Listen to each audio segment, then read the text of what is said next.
The day I discovered my daughter had drained my retirement account, I stood in the kitchen of the colonial home I'd spent 35 years paying off, holding a bank statement that showed a balance of exactly $43.17.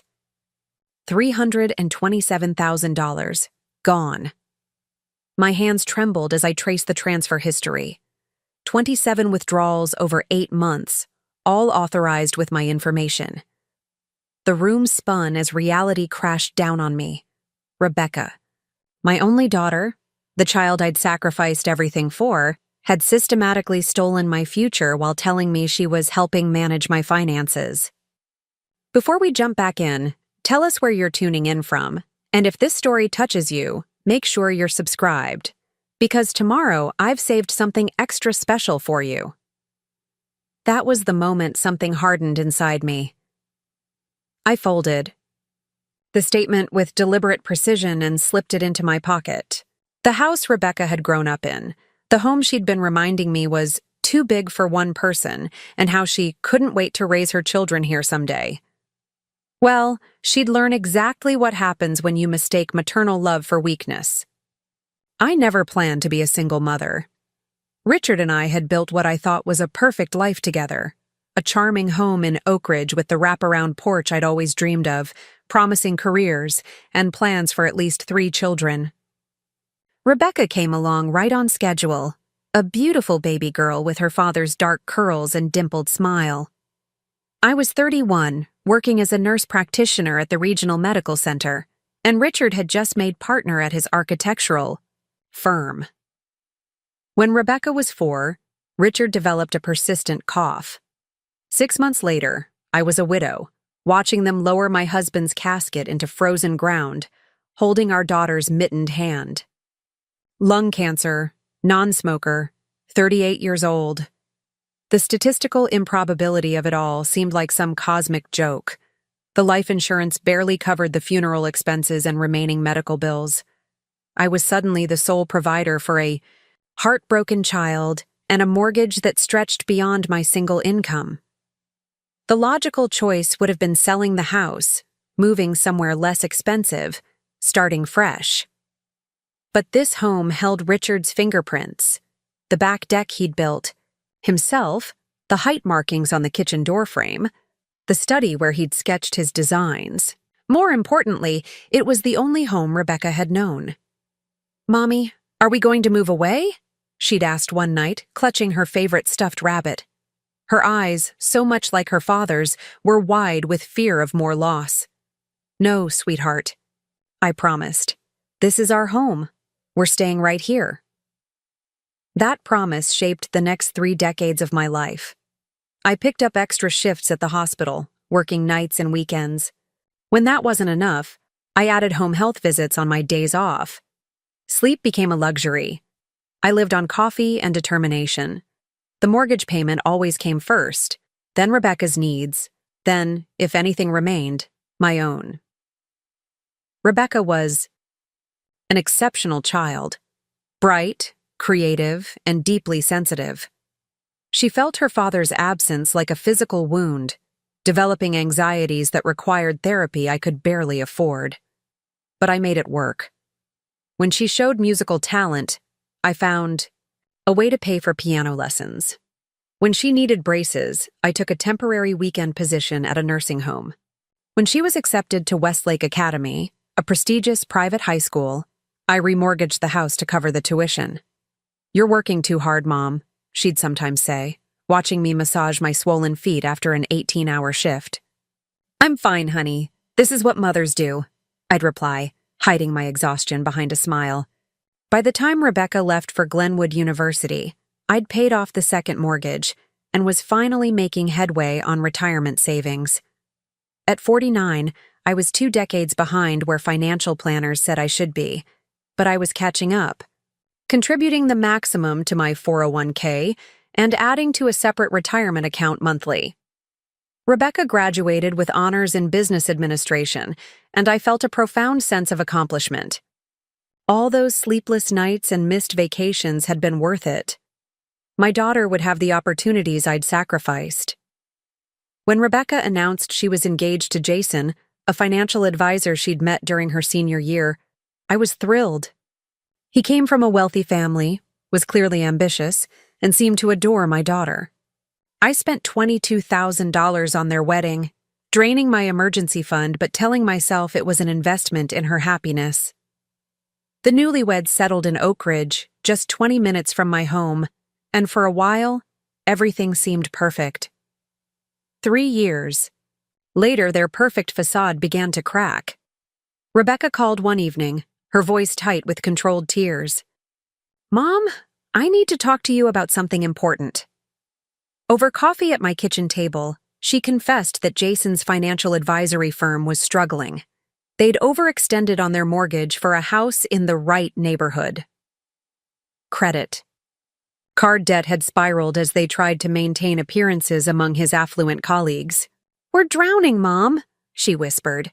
"Jason's so stressed he can barely sleep. If the firm fails, we'll lose everything." My heart ached for her. "What can I do, sweetheart?" She hesitated, then, "We need an investment to keep the firm afloat. Until the new clients Jason's been courting come through. Just $60,000. We can pay you back with interest in a year, 2 at most." I had exactly $58,427 in my accessible savings account. It was my safety net, meant to cover major home repairs or medical emergencies. But this was my daughter in crisis. "Of course," I said, writing a check on the spot. "Whatever you need." Rebecca hugged me tightly. "You've always been my guardian, angel, Mom. I don't know what I'd do without you." That was the first withdrawal. It wouldn't be the last. 6 months later, Rebecca was pregnant with twins. The same week, Jason's car was totaled in an accident. Insurance wouldn't cover a replacement because he'd opted for minimum coverage to reduce their monthly expenses.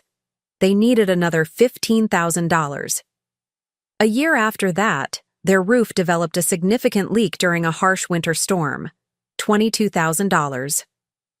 When the twins were born prematurely, Rebecca took unpaid leave from her marketing position. They needed help with mortgage payments. $30,000 over 6 months. Each time, the story was the same.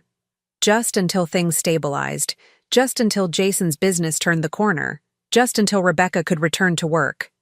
And each time, I dipped further into my savings, then my retirement funds, paying the early withdrawal penalties without complaint. How could I not? This was my daughter, my grandchildren. Family comes first. That's what I'd always believed. By the time the twins turned 3, I was 62. The extra shifts I'd once managed with determination and caffeine now left me physically depleted. My knees ached constantly from decades of hospital rounds. My blood pressure was concerning my doctor. It was time to consider retirement, to finally prioritize my own health. I sat down with my financial statements, calculating what remained of my retirement savings and what I could expect from Social Security. The numbers were sobering. If I continued working part-time for another 5 years and lived very frugally, I might have enough to sustain a modest retirement. I'd never travel as I'd dreamed of doing with Richard. The garden room addition I'd planned would remain, just a sketch in a notebook. But I could manage. That weekend, Rebecca and Jason brought the twins for their usual Sunday dinner. As the children played in the backyard, I broached the subject. "I've been thinking about cutting back my hours." "At the hospital," I said carefully. "My body's telling me it's time." Rebecca paused, fork halfway to her mouth. "Really? But you always said you wanted to work until at least 65? That was the plan. But the arthritis in my knees is getting worse.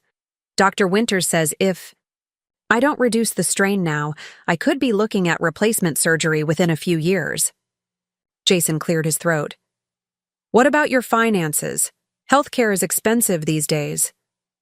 "I've been running the numbers," I admitted. "It'll be tight, but with my remaining retirement funds and Social Security, I should be okay if I'm careful." Rebecca and Jason exchanged a look I couldn't quite interpret. "That's great, Mom," Rebecca said, her smile not quite reaching her eyes. Preparing and narrating this story took us a lot of time, so if you are enjoying it, subscribe to our channel. It means a lot to us. Now back to the story. You deserve to take it easier. Though you know, this house is really too big for just one person. All these stairs can't be good for your knees either. I've thought about that, I acknowledged. But this is home. I'm not ready to leave yet. Well, when you are, Rebecca continued, voice light, Jason and I would love to raise the twins here. All this space, the beautiful yard, it would be perfect for them. Plus, Jason added, it would be a shame to sell to strangers after all these years. Keeping it in the family makes sense. I nodded non-committally, uncomfortable with their presumption but unwilling to create tension. We'll see when the time comes. For now, I'm just focused on transitioning to part-time. After they left, I sat on the porch swing, watching fireflies rise from the lawn.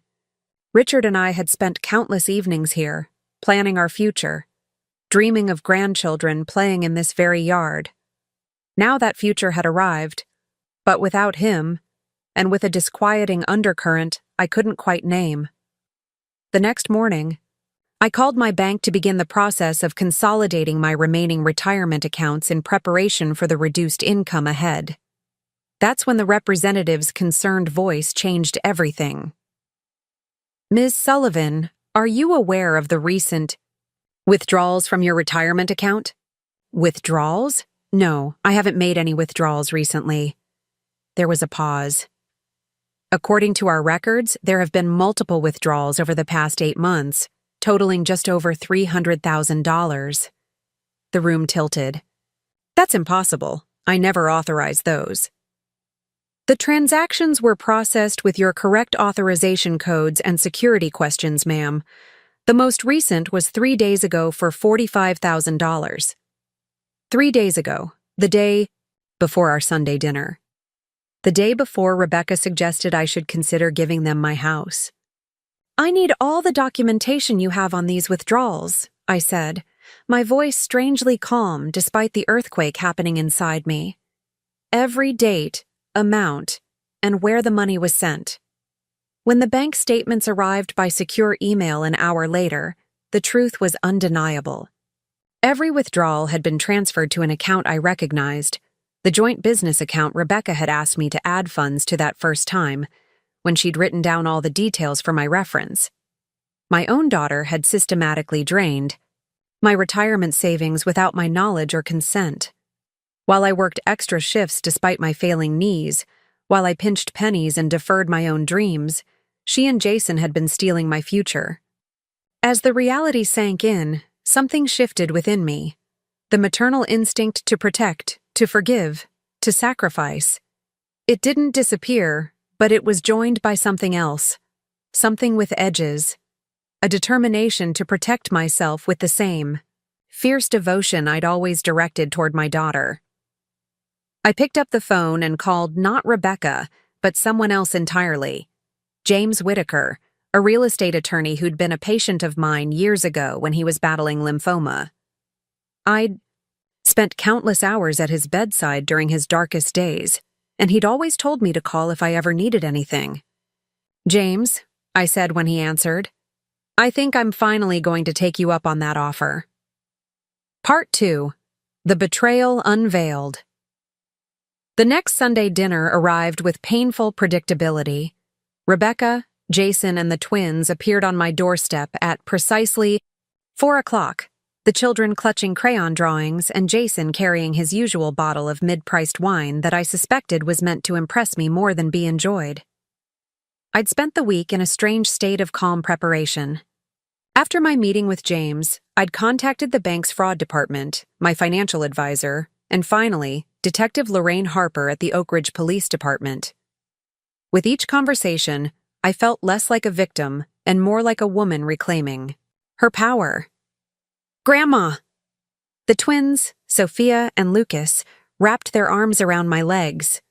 I bent to hug them, my love for these innocent children untarnished by their parents' betrayal. Something smells amazing, Jason commented, sniffing appreciatively as he stepped into the foyer. You've outdone yourself again, Eleanor.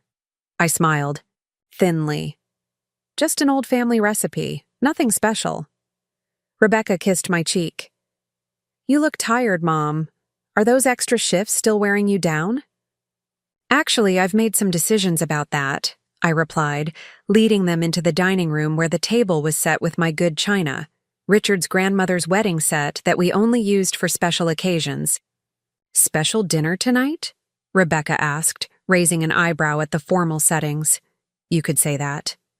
I disappeared into the kitchen to retrieve the roast before returning. I've decided to make some significant life changes. Rebecca's eyes lit up.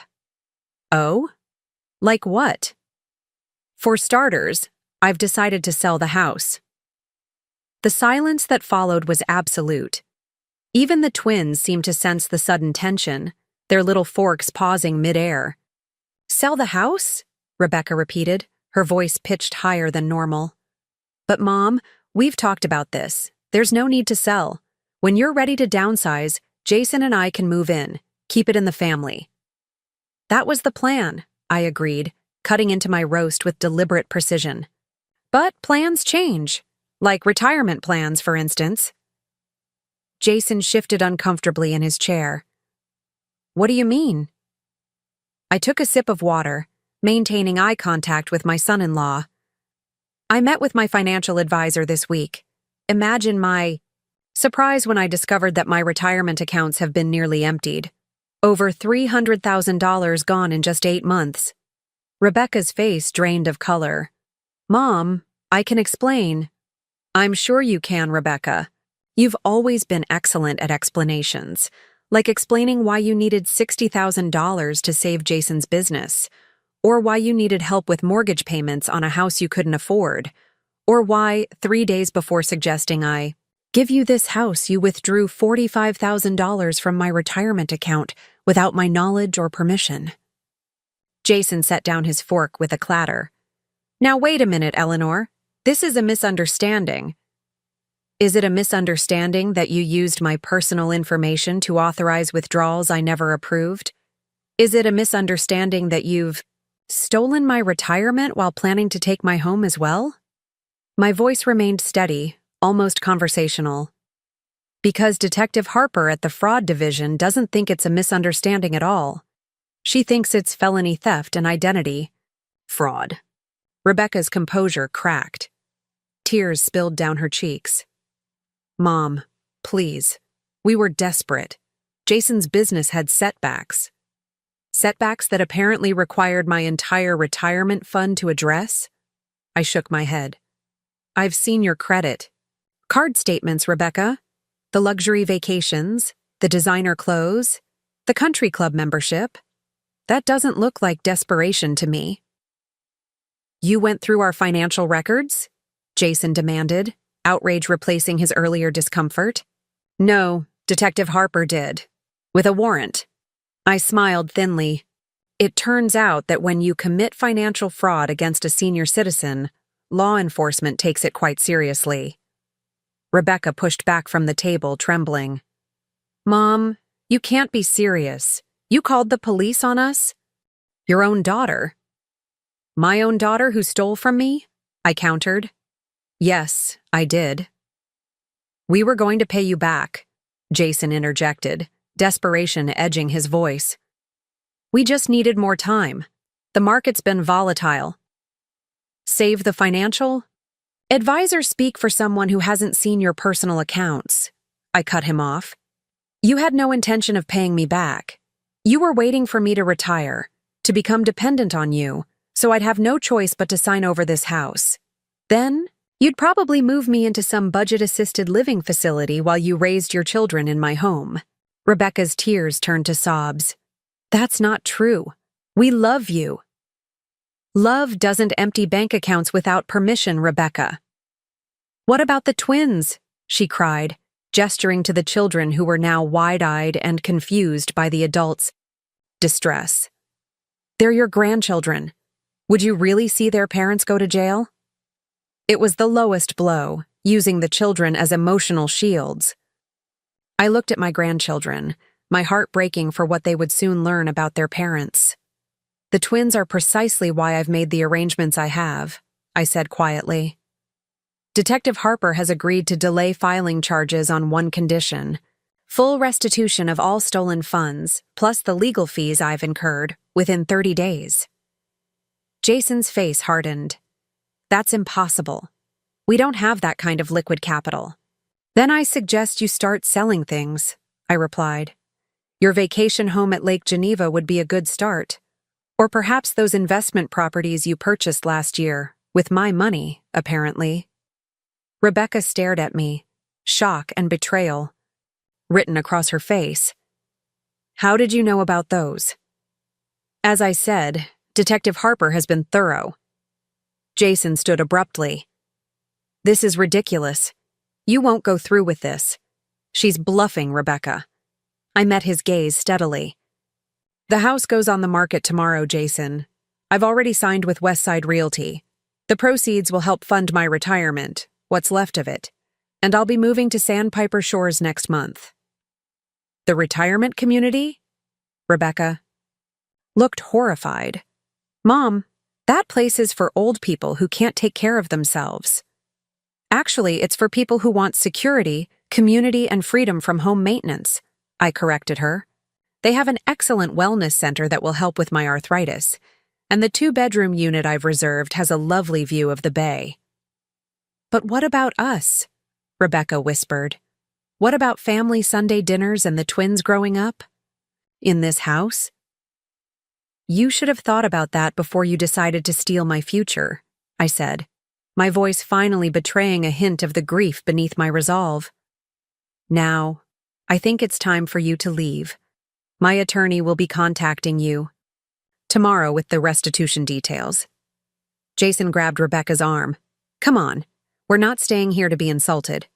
As they gathered the confused twins and their belongings, Rebecca paused at the front door, her eyes red and pleading. Mom, please. We can work this out. We're family. I thought of all the nights I'd worked double shifts to keep this roof over our heads, of the vacations never taken, of the retirement now in shambles, of the daughter I'd raised to be better than this. Yes, we're family, I agreed, and that's why this hurts so much.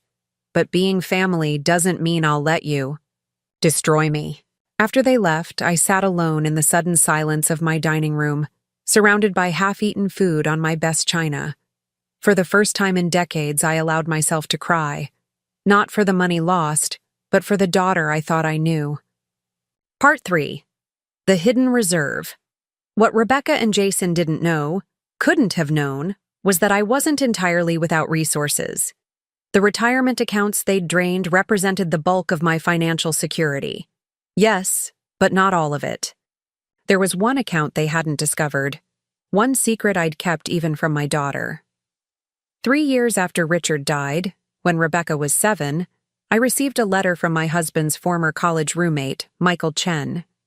Michael had gone on to build a successful tech company while Richard pursued architecture. They'd remained close, with Michael often spending holidays with us when business brought him to our area.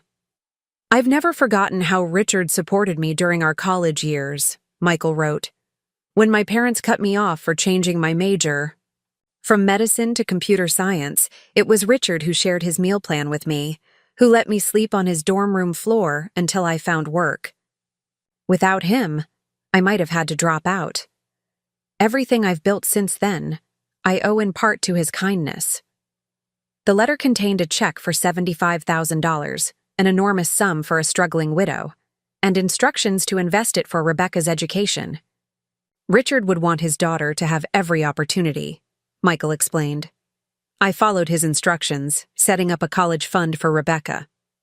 But I also did something else. I took $25,000 of the gift and opened a separate investment account in my name only, with strict instructions that all correspondence be sent to a private P.O. box rather than my home address. It wasn't that I didn't trust my 7-year-old daughter. It was simply that I'd learned the hard way how quickly security could vanish. This would be my ultimate emergency fund, money no one knew existed, not even Rebecca. Over the years, I added to it sparingly, a small portion of each tax refund, occasional small windfalls from birthdays or holiday bonuses. The contributions were modest, but the account grew steadily thanks to Michael's advice on investment choices. He'd check in periodically, offering guidance on market shifts and opportunities. By the time Rebecca and Jason began their systematic theft of my known retirement funds, this shadow account had grown to just over $180,000. Not enough to replace what they'd stolen, but enough to ensure I wouldn't be destitute. Enough to give me options. The morning after the confrontation dinner, I met with Michael at a quiet cafe downtown. Now in his 70s, he remained sharp and perceptive, his eyes widening with shock as I recounted Rebecca's betrayal. "I never would have expected this from her," he said, shaking his head. "Richard would be heartbroken." "I know," I sighed. "That's the worst part. I keep wondering where I went wrong, what I missed in raising her." Michael reached across the table to cover my hand with his. "You didn't go wrong, Eleanor. You were an exceptional mother. Some people just make bad choices when money and status become their priorities. Well, those priorities have cost her dearly," I said. "The detective estimates they've spent nearly half of what they took already. Even if they liquidate their investment properties, they'll still be short. What will you do if they can't make full restitution?" I stared into my coffee cup. "I don't know. I can't bear the thought of my grandchildren visiting their parents in prison. But I also can't let them get away with this." Michael nodded thoughtfully. "I might have a proposition that could help, not for them, but for you." He explained that his company was opening a new wellness division, focusing on healthcare technology designed specifically for seniors. They needed experienced healthcare professionals to consult on product development. The position would be part-time, mostly remote work with occasional travel to our headquarters in Seattle, he explained. The compensation would be substantial, and it comes with comprehensive benefits, including senior housing options near our facilities. "Michael, are you offering me a job out of pity?" He laughed. "Hardly. I'm offering you a job because you're a nurse practitioner with 30 years of experience who knows exactly what older patients need and what current technology lacks. This is a business decision, Eleanor. The compassion is just a bonus." I considered his offer. Working with Michael's company would provide income without the physical strain of hospital work. The benefits would help offset the retirement savings I'd lost. Most importantly, it would give me purpose again. Something beyond being Rebecca's mother or the twins' grandmother. "I'll need time to think about it," I said finally, "and to see how things play out with Rebecca and Jason." "Of course," Michael replied. "The offer stands regardless of what happens with them." As I left the cafe, my phone chimed with a text from my real estate agent. "First showing scheduled for tomorrow. 3 more interested parties requesting appointments. This could move quickly." I smiled, feeling a weight lift slightly. The house that had both sheltered and imprisoned me for 35 years might soon belong to someone else. The thought was simultaneously terrifying and liberating. That evening, Rebecca called, her voice thick with forced contrition. "Mom, we've been talking to some financial advisors. We can give you $50,000 now as a good faith payment, and then set up a repayment plan for the rest." "That's not acceptable, Rebecca." The detective was clear. "Full restitution within 30 days or charges will be filed." "That's impossible," she cried. "We'd have to sell everything." "Yes," I agreed simply. "You would. What about the twins? Would you really make your grandchildren homeless?" "Don't be dramatic, Rebecca. Selling your vacation home and investment properties won't make anyone homeless. You'll still have your primary residence." First, there was a pause. Then a new calculation entered her voice. "Mom, what if we made another arrangement? What if you kept the house and we moved in with you? We could help with maintenance, and you wouldn't have to go to that retirement community. We could be a family again, under one roof. The manipulation was so transparent it almost made me laugh. So I could watch you wait for me to die so you could inherit the house debt-free? No, thank you. That's a horrible thing to say. We love you. Love doesn't steal retirement funds, Rebecca. Love doesn't exploit a parent's generosity until there's nothing left to give. She began to cry again, but the tears that once would have shattered my resolve now hardened it. The house is being shown to potential buyers tomorrow, I told her.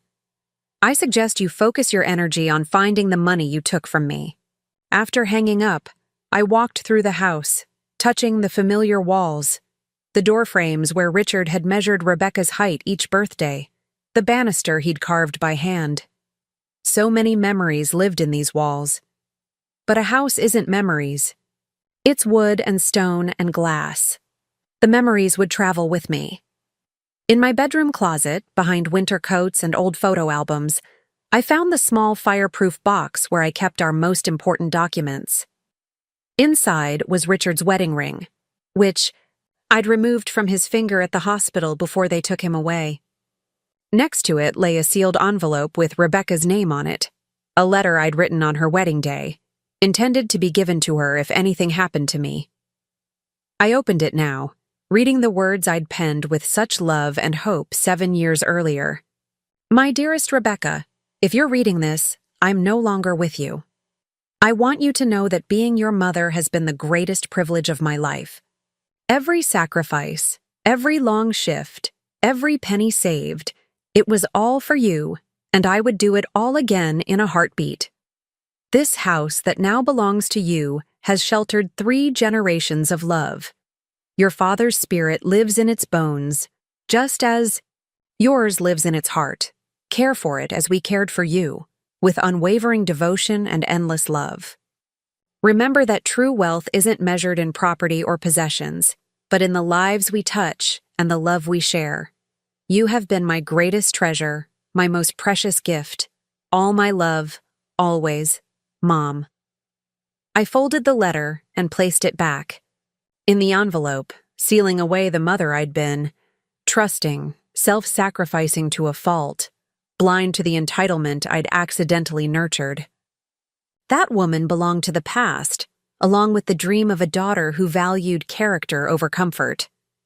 Tomorrow, strangers would walk through these rooms, envisioning their own futures within these walls. And I would begin building something I'd neglected for far too long, a life that belonged to me alone. Part 4, The Reckoning. The house sold in 9 days, a record even in Oak Ridge's hot market. The buyers, a young physician and her wife, fell in love with the wraparound porch and Richard's hand-carved details. They offered $20,000 above asking price with a 60-day close, which gave me time to sort through 3 decades of accumulated life. Rebecca and Jason, meanwhile, were scrambling. Their Lake Geneva vacation home sold quickly, but for less than they'd hoped in a rushed transaction. Jason had to liquidate 2 of his 4 investment properties at a loss. His parents, wealthy but notoriously frugal, refused to bail them out of their own mess, as Jason bitterly reported to mutual friends who later told me. 3 weeks after our confrontation dinner, they were still over $100,000 short of full restitution. Detective Harper was growing impatient, her sympathetic professionalism gradually hardening into disappointment that justice might be compromised. "I can only extend the deadline so far, Mrs. Sullivan," she explained during one of our weekly check-ins. "If they haven't made full restitution by the 30-day mark, I'll have to file the charges." I nodded, my heart heavy but my resolve intact. I understand. They've made their choices. That evening, as I sorted through photo albums in preparation for my move, the doorbell rang. I opened it to find not Rebecca or Jason, but Carolyn Winters, Rebecca's mother-in-law, a formidable woman I'd met only a handful of times at family events. Her crisp linen pantsuit and perfectly coiffed silver hair presented the image of effortless wealth, that it always made me feel slightly inadequate in my department store clothes. "Eleanor," she greeted me with a small, tight smile. "May I come in?" I stepped aside, curious about this unexpected visit. Carolyn had always been cordial, but distant, treating me with the polite disinterest of someone acknowledging the hired help. She settled onto my living room sofa, declining my offer of tea or coffee. "I'll come straight to the point," she said, briskly. "I understand my son and your daughter have created quite a situation." "That's one way to put it," I replied. Carolyn's perfectly manicured nails tapped against her designer handbag. Harold and I were surprised by the extent of their financial difficulties. Jason led us to believe his business was thriving.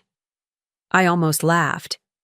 Jason seems to have led many people to believe many things. "Yes, well," she cleared her throat. "The fact remains that they are family, our grandchildren's parents. And while Harold and I don't condone their actions, we're also unwilling to see them face criminal charges. I'm not pressing charges out of vindictiveness, Carolyn. They stole my retirement. That has consequences." She nodded stiffly. "I'm aware, which is why I've come with a proposal." She removed an envelope from her handbag and placed it on the coffee table between us. "This contains a certified check for the remaining balance they owe you, $117,382 to be exact.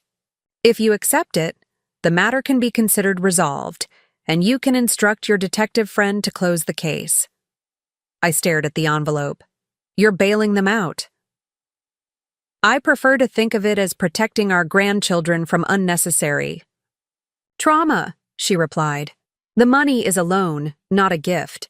Jason and Rebecca will repay us according to terms Harold has outlined. Terms considerably less favorable than any bank would offer, I assure you." I picked up the envelope, feeling its weight. "Why would you do this? You and Harold made it clear you wouldn't help them." Something shifted in Carolyn's carefully composed expression, a flicker of genuine emotion breaking through the social veneer. "Because I was you once, Eleanor." She straightened her already impeccable posture. "Before Harold's success, before the country club memberships and summer homes, we struggled. My parents remortgaged their farm to help us start our first business. When that business began to succeed, we forgot.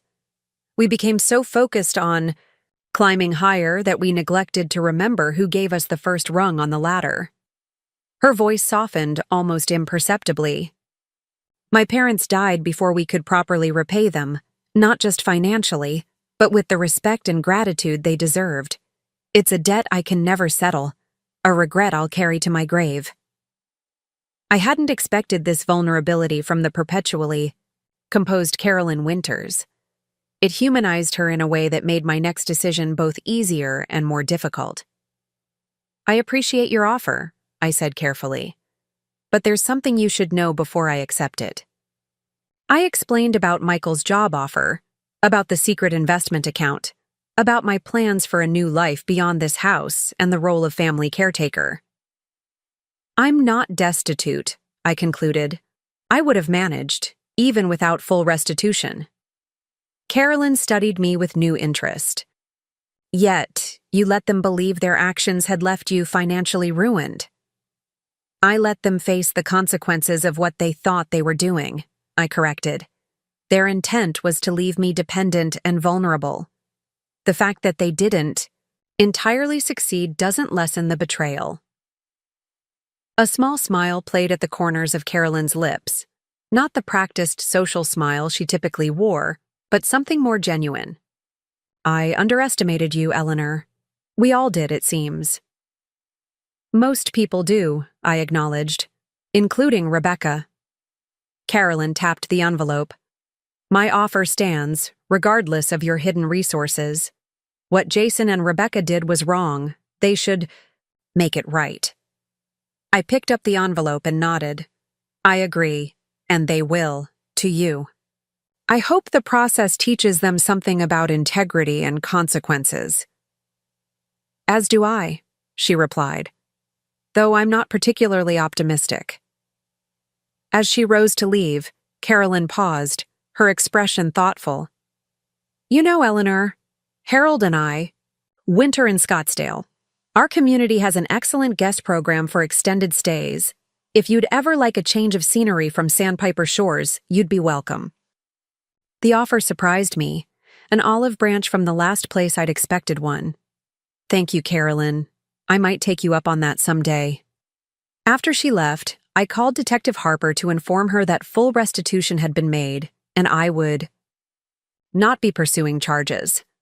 Her relief was palpable. You're more forgiving than most victims in your situation, she commented. I'm not forgiving them, I clarified. I'm simply choosing a different kind of justice. The next day, I called Rebecca. Our conversations had been tense and minimal since the confrontation dinner, limited to curt text messages about restitution, deadlines, and legal requirements. The detective has confirmed receipt of the full amount, I said when she answered. No charges will be filed. Her exhale was audible. Thank you, Mom. I know you don't believe me, but we truly are sorry. We never meant to get caught, I finished for her. I'm not interested in apologies, Rebecca. Your grandmother Winters made it very clear that the money didn't come from you and Jason selling your assets, but from her and Harold bailing you out. How did you know about that? She sounded genuinely startled. Carolyn visited me yesterday.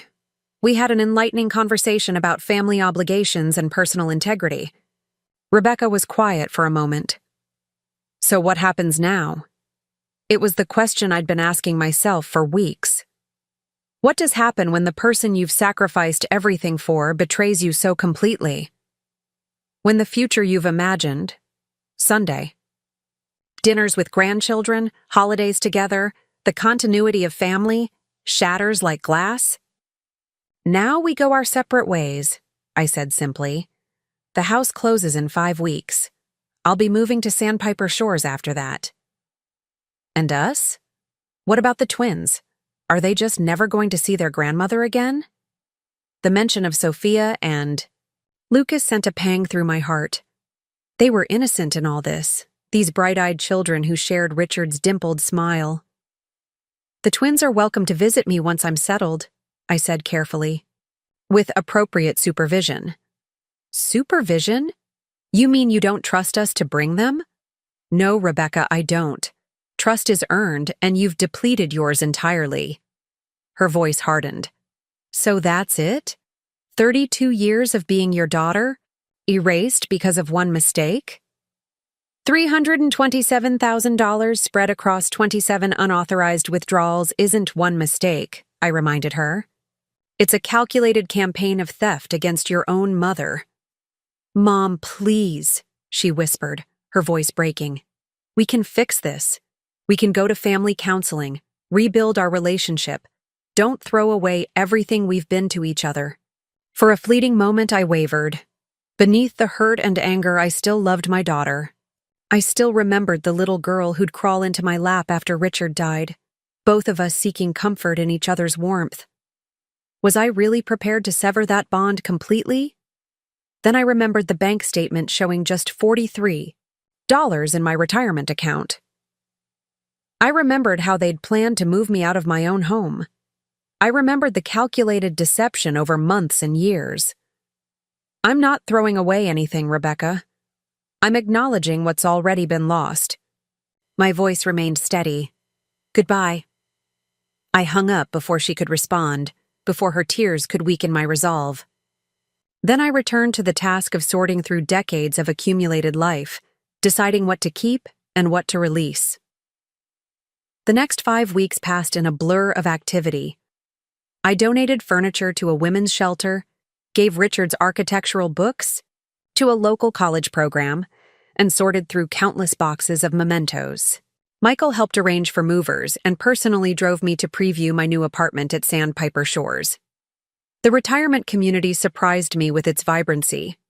Far from the depressing institutional setting Rebecca had implied, it was a modern complex with spacious apartments, beautiful grounds, and residents who seemed genuinely engaged with life.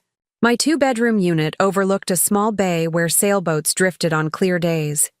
The walls were freshly painted in soft coastal blue, ready to receive whatever new life I chose to create. "It's lovely," I told the leasing manager. "When can I move in?" "We can have everything ready 2 days after your house closing," she assured me. "Will you need any help setting up?"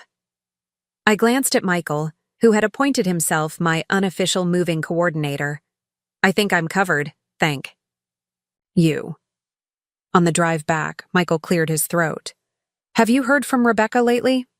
"Not since our last phone call," I replied, watching the familiar neighborhoods of Oak Ridge slide past the car window. Though I've received several text messages from Jason's mother, she's been surprisingly supportive. "Guilt is a powerful motivator," Michael observed. "She probably sees in you what could have happened to her if her circumstances had been different." I considered this. Maybe. Or maybe she just recognizes another grandmother who loves her grandchildren, despite everything else. The day before closing, I made one final walk through the house that had been my home for 35 years. Each room held echoes of the life we'd built. Richard's laugh in the kitchen where he'd attempt elaborate recipes with more enthusiasm than skill.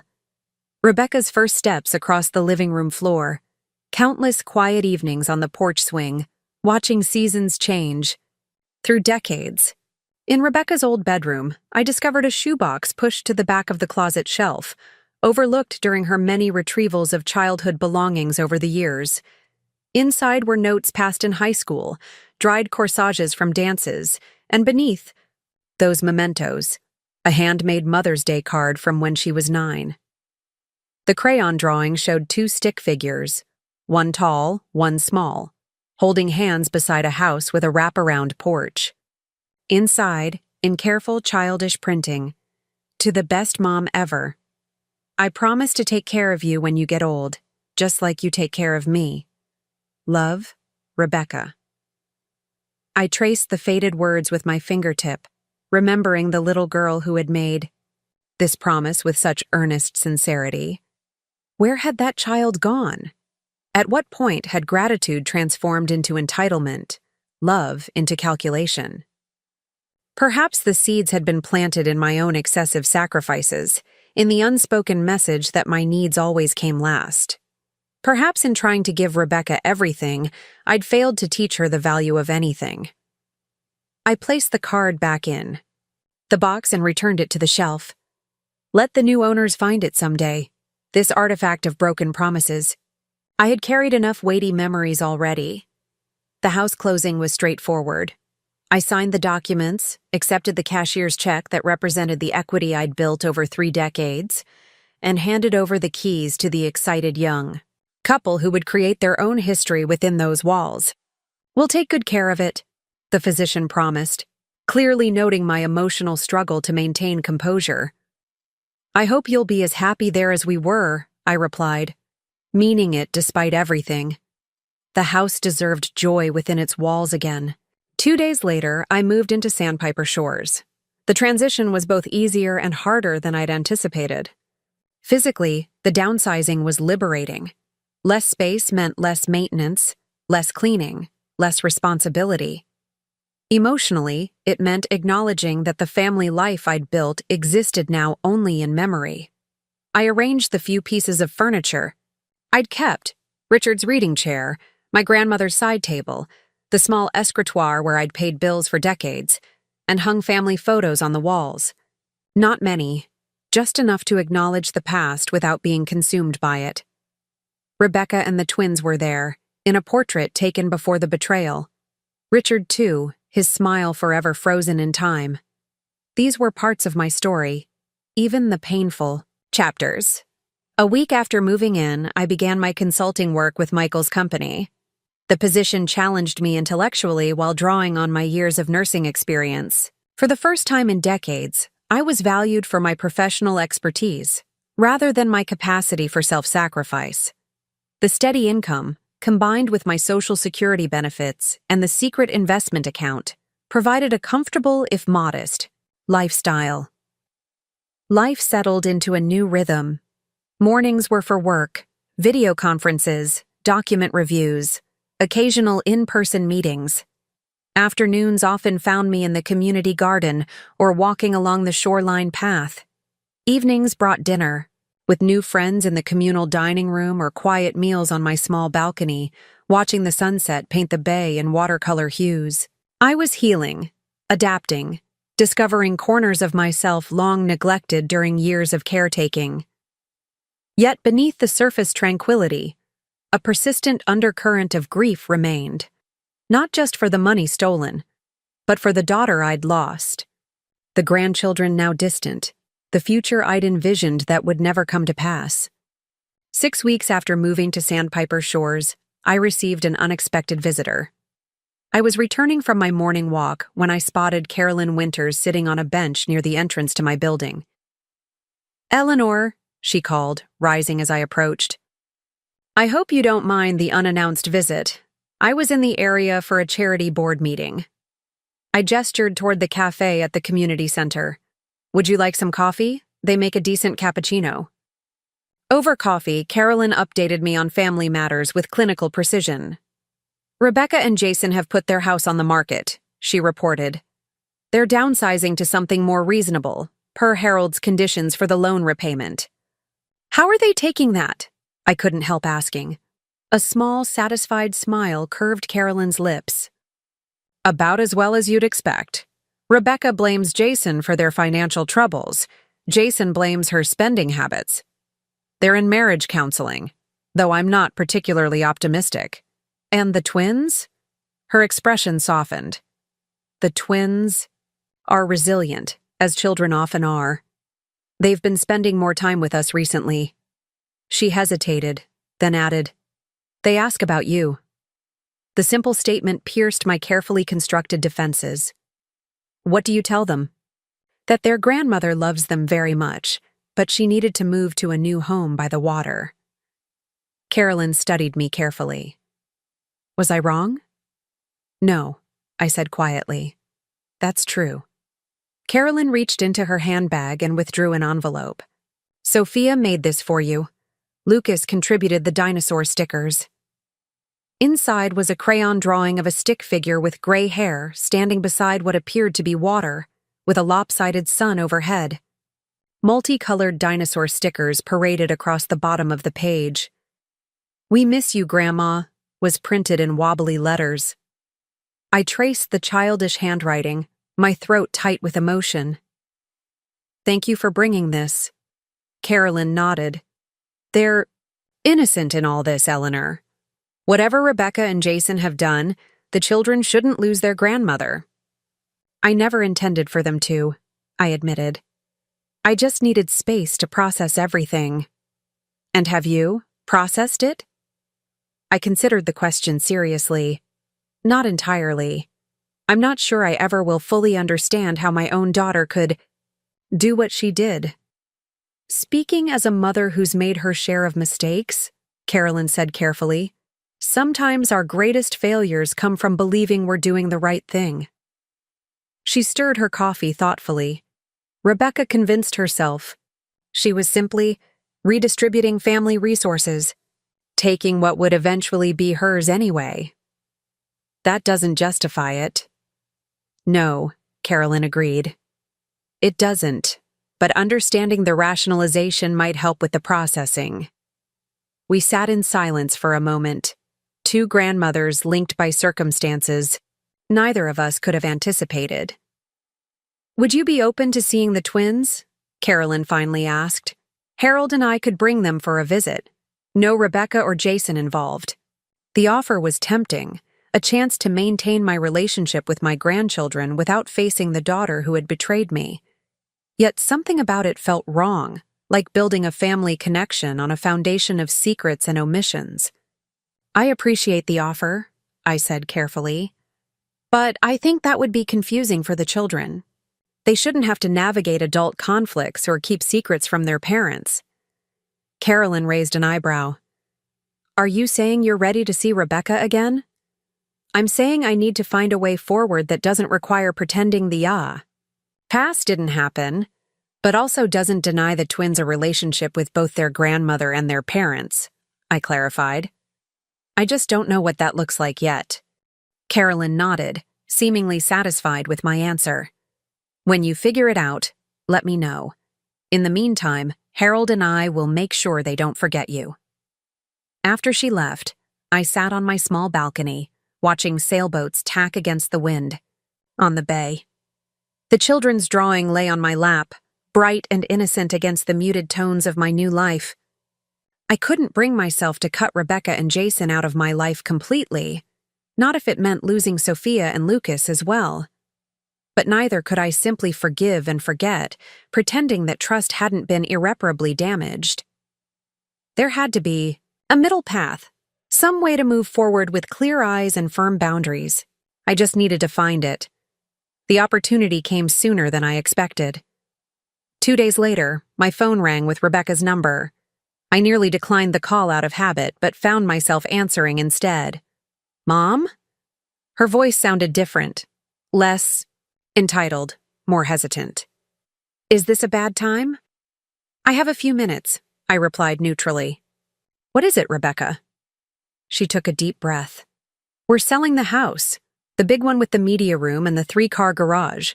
We've found a smaller place that's more realistic." Carolyn mentioned that might happen. "Of course she did," Rebecca muttered, then caught herself. "Sorry. It's just strange having my mother-in-law so involved in our financial decisions. Perhaps if you hadn't stolen from your actual mother, you wouldn't need your mother-in-law's intervention," I observed mildly. There was a pause, then, "I deserved that." Another breath. "Mom, I know you don't want to hear apologies, but I am sorry. Truly sorry. Not just for getting caught, but for what we did. For betraying your trust. For treating you like a resource instead of a person." It was the first acknowledgement that approached genuine remorse. Not perfect, not complete, but a starting point. "Thank you for saying that," I said carefully. "It doesn't change what happened, but I appreciate the recognition." "The twins miss you," she continued. "They keep asking when they can see Grandma. Eleanor again." "I miss them too," I admitted. Silence stretched between us, decades of love and hurt suspended in the balance. "Would you consider," Rebecca began, then faltered, "would it be possible for us to bring them to visit you? Just a short visit, completely on your terms." I considered the request. Was I ready to face Rebecca and Jason in person? To set aside the anger that still flared whenever I thought of what they'd done? Perhaps not entirely, but I was ready to begin finding that middle path. "Yes," I said finally, "but with conditions. We meet in a neutral location, not my apartment and not your home. A park or restaurant, somewhere public." "Of course," Rebecca agreed quickly. "Whatever you're comfortable with." "And I want to be clear about something," I continued. "This is for the twins. I'm not ready to resume a normal mother-daughter relationship with you, Rebecca. That might never be possible again." Her sharp intake of breath told me the words had hit their mark. "I understand," she said quietly. "But I hope someday that might change." "That depends entirely on your actions going forward," I replied. "Not your words or promises." We arranged to meet the following Saturday at a waterfront park near Sandpiper Shores. After hanging up, I felt a complex mixture of emotions, apprehension, residual anger, but also a cautious sense of possibility. Not for restoration of what was lost, but for the creation of something new, something with clearer boundaries and more honest expectations. On Saturday morning, I arrived at the park early, choosing a picnic table with a good view of both the playground and the small marina beyond. The day was perfect. Clear blue skies, gentle breeze, the kind of autumn warmth that feels like summer's parting gift. I spotted them before they saw me. Rebecca pushing Lucas on the swing, Jason lifting Sophia onto a climbing structure. The twins had grown even in the short months since I'd last seen them. Lucas's dark curls now fell across his forehead in a way that painfully recalled Richard. Sophia's determined expression as she tackled the climbing wall was pure Rebecca, at that age. When Sophia noticed me, her delighted scream caught everyone's attention. "Grandma Eleanor!" She scrambled down from the climbing structure and raced toward me, Lucas quickly abandoning his swing to follow. They collided with me in a tangle of small arms and breathless excitement, nearly knocking me off the bench. "We missed you so much," Sophia declared. "Did you get our pictures? Grandma Winter said she would give them to you." "I did, sweetheart. They're hanging on my refrigerator." Lucas tugged at my sleeve. "Do you live in a castle by the ocean now?" Mommy said. "You have a new house near the water." "Not quite a castle," I laughed. "But yes, I live near the water now. I can watch the sailboats from my window." Rebecca and Jason approached more slowly, uncertainty visible in their posture. Jason carried a picnic basket, his knuckles white, around the handle. Rebecca's smile was tentative, her eyes scanning my face for clues about how to proceed. "Hello, Mom," she said softly. "You look well." "Thank you. The sea air agrees with me." I gestured to the picnic table. "Shall we sit?" The next 2 hours unfolded with awkward courtesy overlaying deeper tensions. Jason and Rebecca were scrupulously polite, careful to avoid any topic that might cause friction. I responded in kind, focusing my attention primarily on the twins, who were blissfully unaware of the emotional undercurrents swirling around the adults. We ate the lunch they'd brought, gourmet sandwiches that suggested they were still trying to maintain appearances despite their financial setbacks. The twins chattered about school, friends, the new puppy Grandma and Grandpa Winters had promised them when we moved to our new house. As they finished eating, Jason suggested taking the twins to feed the ducks at the nearby pond. "Give you two some time to talk," he said, studiously avoiding my gaze. The twins eagerly agreed, and soon Rebecca and I were alone at the picnic table. For a long moment, neither of us spoke. Rebecca traced patterns on the wooden table with her fingertip, her wedding ring catching the sunlight. I noticed it was different, smaller, simpler than the ostentatious diamond she'd worn before. "We had to sell my original engagement ring," she said, following my gaze. "Part of the adjustments we're making." "I see." She looked up, her eyes meeting mine directly for the first time. "No, I don't think you do see, Mom. Everything's different now. We're different." 3 months is a very short time for meaningful change, Rebecca. "I know that," she acknowledged, "but it's a start. Jason's left the financial advisory business. He's working for his father now, learning the family business from the ground up. No client funds to manage, no temptation. And you? I've gone back to work full-time. Marketing coordinator for a local nonprofit. The pay is less than my old corporate position, but the hours are more family-friendly." She hesitated. "We've also both started therapy, separately and together." I raised an eyebrow. "Voluntary therapy?" A wry smile crossed her face. "Not entirely. It's one of Harold and Carolyn's conditions for the loan, but it's been illuminating." "In what way?" Rebecca looked out toward the playground, where Jason was helping the twins toss bread to a gathering of ducks. "I've been confronting some uncomfortable truths about myself, about the entitlement I've carried, the expectations I've had." She turned back to me. "About how I've treated you." I waited, not offering absolution, not yet. "My therapist asked me a question that I can't stop thinking about," she continued. "She asked when I stopped seeing you as a person with your own needs and dreams and started seeing you only in relation to what you could do for me." Rebecca's voice caught. "The terrible thing is, I couldn't answer. I couldn't pinpoint when it happened because I'm not sure I ever saw you any other way." The admission struck me with its raw honesty. "At least you recognize it now," I said quietly. Rebecca nodded. I do. And I'm trying to change, not just for you or the twins, but for myself. I don't want to be the person who could do what I did. From anyone else, these words might have sounded like practiced therapy speak, designed to elicit sympathy without true accountability.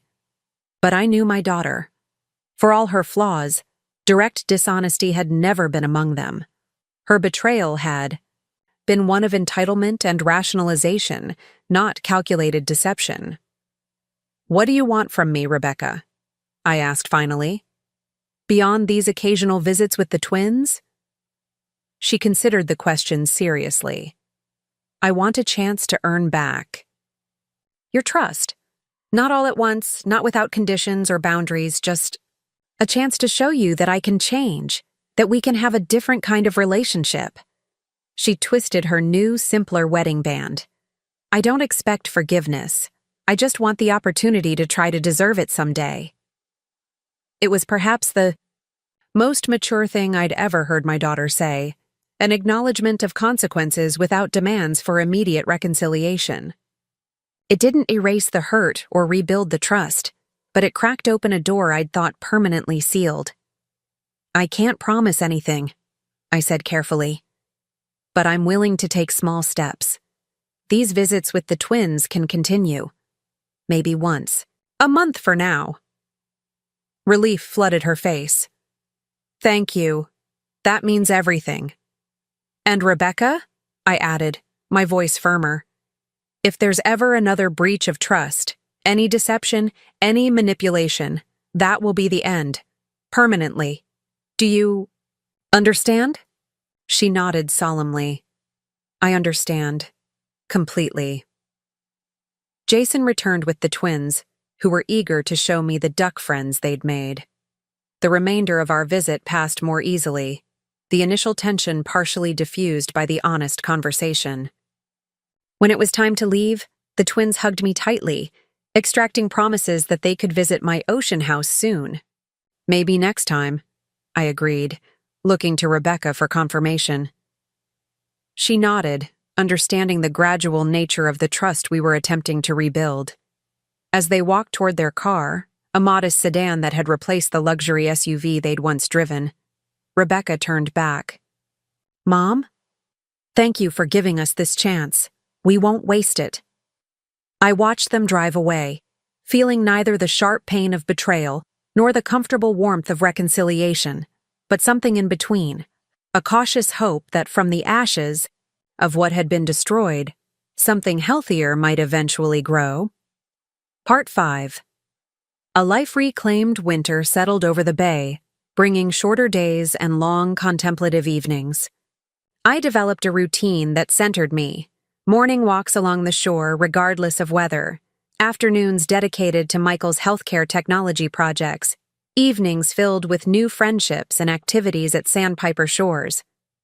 I joined a book club, took up watercolor painting, and even began dating, tentatively at first, then with growing confidence.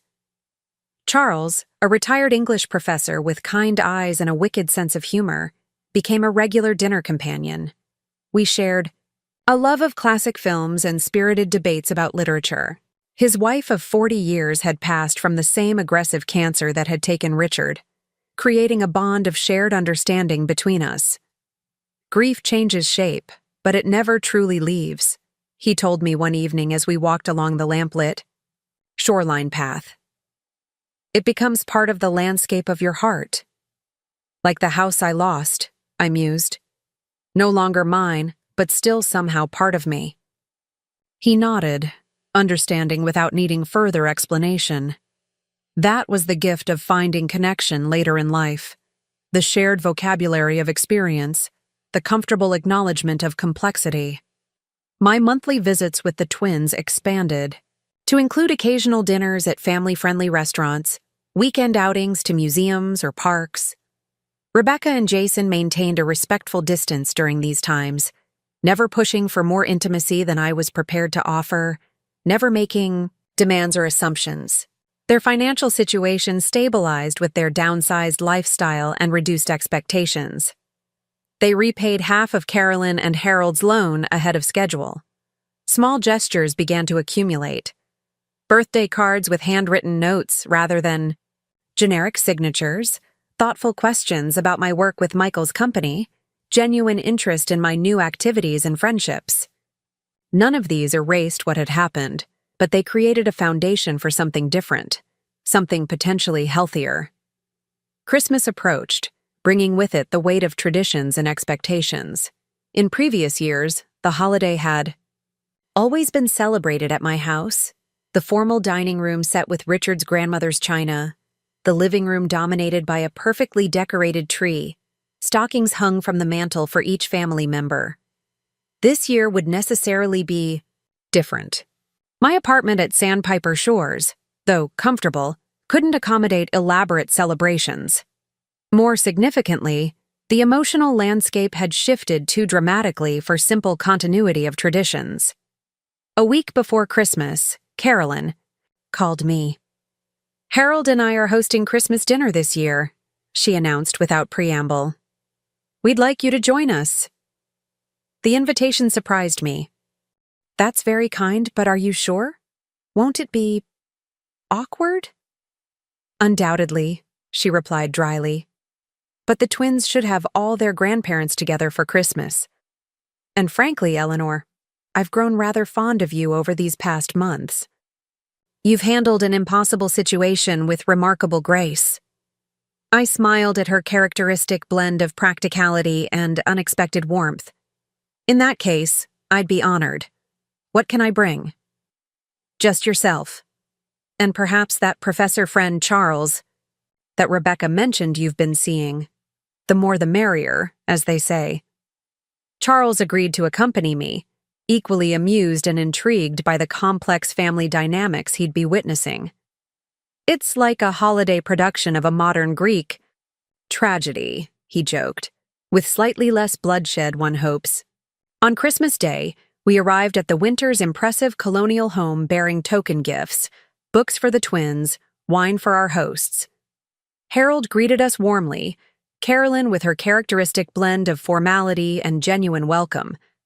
The twins launched themselves at me with their usual enthusiasm, eager to show me the gifts Santa had brought.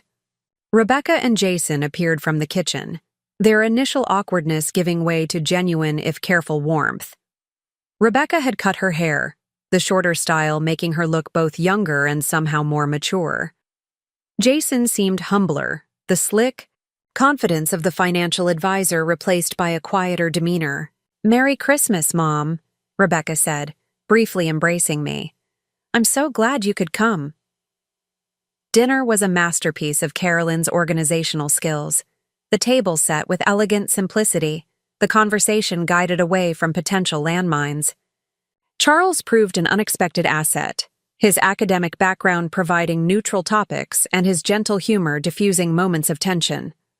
After dinner, as the twins played with their new toys and the adults settled in the living room with coffee, Harold raised his glass.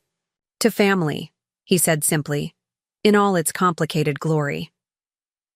We drank to that, each of us understanding the layers of meaning behind his toast. Later, as Charles and I prepared to leave, Rebecca approached me privately. "Mom, I wanted to give you this," she said, handing me a small wrapped package. "Not with everyone watching." Inside was a delicate silver locket on a chain. When opened, it revealed a photograph of Richard on one side and the twins on the other. "It's beautiful," I said, genuinely touched. "There's something else," Rebecca added, handing me an envelope. "This is the first installment." I opened the envelope to find a check for $5,000, made out to me. "What is this?" "Jason and I have been setting aside money each month," she explained. "We know we can never fully repay what we took, not just the money, but the trust. But we want to try, at least with the financial part." "Rebecca, you don't need to." "Yes, I do," she interrupted gently. "Not because you need it now, but because I need to do it. For myself, for my own integrity." She looked at me steadily. "It might take years, but I will repay every cent. it's not about buying forgiveness. It's about taking responsibility. I studied my daughter's face, seeing in it a maturity that had been absent before. The entitlement that had once colored her expressions had given way to something more grounded, more authentic. "I'll accept this," I said finally, "but not for myself." I reached into my purse and withdrew a folder. "I've been working on something I'd like to show you." Inside was information about a scholarship fund I'd established with part of the proceeds from selling my house. "The Richard Sullivan Memorial Scholarship," I explained, "for nursing students who are single parents or caretakers, people who are trying to build careers while supporting others." Rebecca's eyes filled with tears as she read the details. "Dad would have loved this." "I think so too." I placed the check back in her hand. "Your repayments can go directly into the scholarship fund. That feels right to me." She nodded, understanding the symbolism of the gesture, transformation of debt into opportunity, of betrayal into legacy. As Charles and I drove back to Sandpiper Shores that night, the Christmas lights of passing homes reflecting in the car windows, he asked, "How do you feel about today?" I considered the question carefully. Grateful, I decided. Not because everything's fixed, it isn't, and some things never will be. But grateful that something meaningful could grow from such painful soil. He reached over to squeeze my hand. "That's the best kind of gratitude, the clear-eyed kind that doesn't require perfection." Back in my apartment, I placed the silver locket on my bedside table and stood for a moment at the window, looking out at the dark bay where a few boats still displayed their holiday lights. The reflection in the glass showed a woman I was still getting to know, no longer defined primarily as mother or widow or caretaker, but as herself. A woman who had learned, painfully but definitively, that setting boundaries wasn't selfish but essential. The path forward wouldn't be simple. Trust, once fractured, never mends without visible seams. My relationship with Rebecca would always bear the scars of her betrayal, always require more vigilance and clearer boundaries than most mother-daughter connections. But as I turned from the window and surveyed my new home, smaller than the house I'd lost but truly mine in a way that other space had never been, I felt a profound sense of peace. The retirement I was building wasn't the one I'd planned, but it was rich with possibility, independence, and hard-won wisdom. When my daughter used my retirement savings, she thought she was taking my future. Instead, she inadvertently forced me to create a new one centered on my own needs and dreams rather than others' expectations. The house she thought she'd inherit had been replaced by something far more valuable. A mother who finally understood that taking care of herself wasn't selfish but necessary, who had learned that love without boundaries isn't love at all, but exploitation. That night, I slept deeply and dreamlessly, untroubled by regret or uncertainty. Tomorrow would bring its own challenges and joys, its own opportunities for growth and connection. But for now, this moment, I was exactly where I needed to be. No longer sacrificing my present for others' futures, but fully inhabiting my own life at last. Spring arrived at Sandpiper Shores with a riot of color. Azaleas blooming along the walking paths, sailboats returning to the bay in greater numbers, residents emerging from winter hibernation to enjoy the lengthening days. My first year of reinvention was coming full circle. The Richard Sullivan Memorial Scholarship had selected its first recipient, Maria Delgado, a 32-year-old single mother of two who was pursuing her nursing degree while working nights at a local hospital. When I met her at the small award ceremony, her determined eyes and capable hands reminded me of myself 3 decades earlier. "This scholarship means I can reduce my hours at the hospital," she told me, her voice thick with emotion. "I can actually see my kids awake sometimes." I squeezed her hand. "Richard would have been proud to support you. He always believed in giving people the chance to build something better." As Maria and her children chatted with the other attendees, Carolyn Winters appeared at my elbow, elegant as always in a tailored spring suit. "That was nicely done," she commented, nodding toward Maria. "Practical help that preserves dignity." "Thank you," I replied. Rebecca's latest contribution covered the second semester of Maria's tuition. Carolyn's perfectly arched eyebrows rose slightly. "She's continuing with the repayments then?" "Every month without fail. $5,000, the first Friday of each month." A small, satisfied smile played at Carolyn's lips. "Good. Consistency builds character." She glanced around the university reception room. "Speaking of Rebecca, have you told her your news yet?" I shook my head. "Not yet. I wanted to wait until everything was finalized." "Well, it's your decision to share when you're ready," Carolyn said.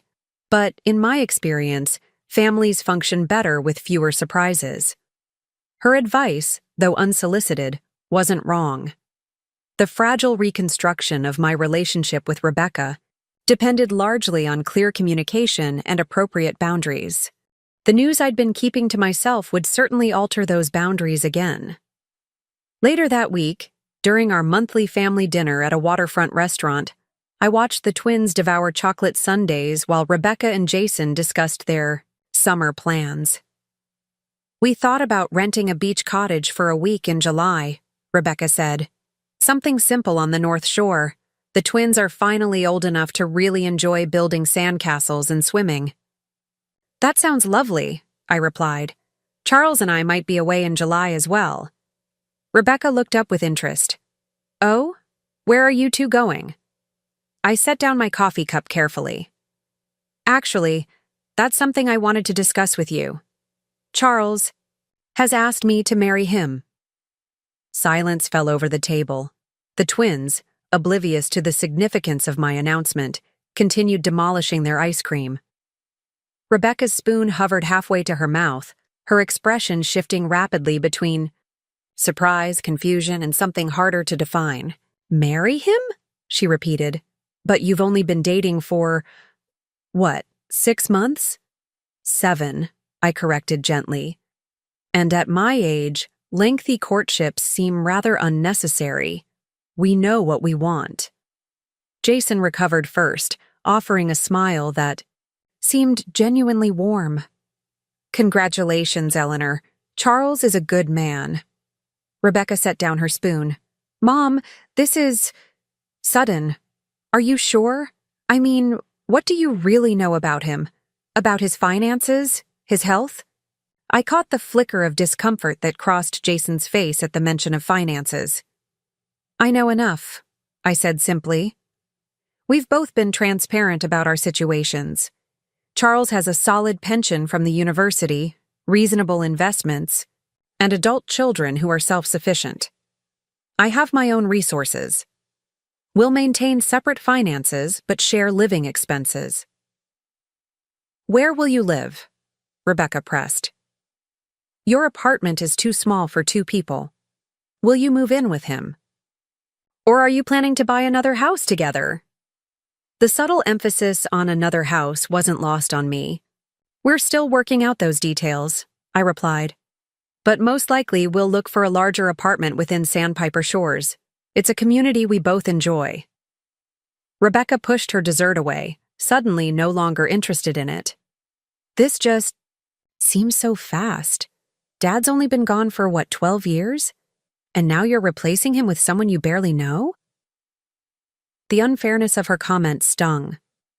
12 years is hardly rushing into a new relationship, Rebecca. And Charles isn't replacing your father. No one could. He's simply a man I've grown to care for deeply, who brings joy and companionship to my life now. "And what happens if it doesn't work out?" she continued, her voice rising slightly. "What if you get married and then discover he's not who you thought he was? You could lose everything all over again." Jason placed a hand on her arm. "Beck, maybe this isn't the best place to have this conversation. The kids." But Rebecca shook off his touch. "I'm just concerned, that's all. Mom's vulnerable. She's still recovering from everything that happened." Making major life decisions in that state isn't always wise. I felt a flare of indignation at her characterization. Vulnerable? Rebecca, I'm 64 years old, not 16. I've managed to rebuild my life quite successfully after everything that happened, as you put it.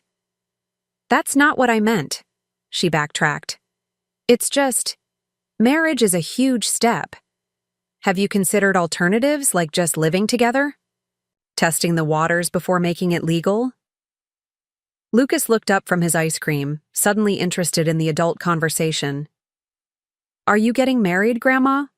Will you wear a princess dress? The innocent question diffused some of the tension. I smiled at my grandson. Yes, sweetheart, I am getting married. But I think I'm a little old for a princess dress. Maybe something simpler. Sophia joined in. Can we be flower girls? Please. Please, please. Of course you can, I assured her, then turned back to Rebecca. I appreciate your concern, misplaced though it is, but this isn't a decision I've made lightly. Charles and I have discussed everything from healthcare directives to funeral preferences. We're going into this with open eyes. Rebecca's expression remained troubled. I just don't want to see you hurt again. You deserve happiness, Mom. You've been through enough. There was genuine care behind her words, but also something else. A subtle resistance to change, perhaps, or a lingering sense of entitlement about how my life should proceed. Thank you for your concern, I said gently but firmly. But my happiness is my responsibility, just as yours is your responsibility. I've decided to marry Charles because he brings joy, companionship, and intellectual stimulation to my life. That's reason enough. After dinner, as Jason took the twins to the car, Rebecca lingered behind. Mom, I'm sorry if I overreacted. It was just unexpected. I know, I acknowledged. Change can be difficult to process, especially when it involves people we care about. She twisted her hands together, a nervous habit from childhood. It's not that I don't want you to be happy. I do. It's just, everything's been changing so fast. The house, your move, our situation, and now this. Sometimes it feels like I'm losing all my reference points. The vulnerability in her admission touched me. I understand that. But change is inevitable. Rebecca, fighting it only makes the transition more painful. I know, she sighed, and I am trying. It's just hard sometimes to accept that the future isn't going to look like what I expected. That's something we both have had to learn, I observed. But different doesn't necessarily mean worse. She nodded, then impulsively hugged me. A real embrace, not the careful, measured contact we'd maintained since the reconciliation began. Congratulations, Mom. I really do want you to be happy. Thank you, sweetheart, I replied, returning the hug briefly before stepping back. That means a lot to me. As I watched them drive away, Charles appeared beside me, having discreetly given us space for our conversation. How did it go? He asked. About as well as could be expected, I replied. Initial shock, some resistance, then grudging acceptance. The typical stages of parental reinvention as witnessed by adult children. He laughed, slipping his arm around my waist. Yes. I remember my daughter's face when I mentioned buying a motorcycle at 67. You'd have thought I'd announced plans to take up cliff diving without equipment. Did you get the motorcycle? I did. Sold it 2 years later when my arthritis made it uncomfortable. But those were 2 glorious years of inappropriately youthful adventure. I smiled, grateful, for his understanding of the complex parent-child dynamics at play. Rebecca will adjust. She just needs time. And in the meantime, he said, we have a wedding to plan. Something simple, I hope. The simplest, I agreed. Just close family and friends, here at Sandpiper Shores. No fuss, no elaborate preparations. Just us, making our commitment official. We walked back to my apartment, discussing potential dates and minor details. The evening air was sweet with jasmine, the bay glittering with reflected lights from boats and shoreline buildings. I felt a profound sense of rightness, of life unfolding according to its own organic wisdom rather than external expectations. 2 weeks later, I received an unexpected delivery at my apartment. A large flat package wrapped in brown paper and tied with string. The return address simply read, Sullivan Family Archives, with no further details. I opened it carefully to find a leather-bound photo album I hadn't seen in years. It had been stored in the attic of my old house, tucked away with holiday decorations and outgrown children's clothes. Forgotten treasures I hadn't had space to bring to Sandpiper Shores. Inside the front cover was a note in Rebecca's handwriting. Mom, when we were clearing out some storage items for the move, I found this in a box marked Wedding. I thought you might want it before your big day. Looking at these photos reminded me how much Dad adored you and how happy you made each other. I hope you and Charles find that same happiness. Love, Rebecca. The album contained photographs from my wedding to Richard, not the formal portraits that had been displayed in our home, but candid snapshots capturing unguarded moments of joy. Richard throwing his head back in laughter during the best man's toast. Me sneaking a kiss when we thought no one was watching. Our hands clasped tightly as we cut the cake, his thumb brushing tenderly over my knuckles. I traced the images with my fingertip, memories flooding back with vivid clarity. The happiness captured in those photographs had been real. The love, genuine and enduring despite its eventual loss to cancer. Richard had been my first great love, the father of my child, my partner through the challenges of early adulthood. Charles would never replace him, nor would I want him to. What Charles offered was different but equally precious. Companionship for this new chapter, intellectual connection, the comfort of shared experiences and parallel histories. Not a replacement, but a continuation of life's journey with a new, traveling companion. Rebecca's gesture in sending the album touched me deeply. It represented not just acceptance of my upcoming marriage, but acknowledgement of the complex emotional landscape we all inhabited, where past and present, loss and new beginnings could coexist without diminishing each other. I called her that evening.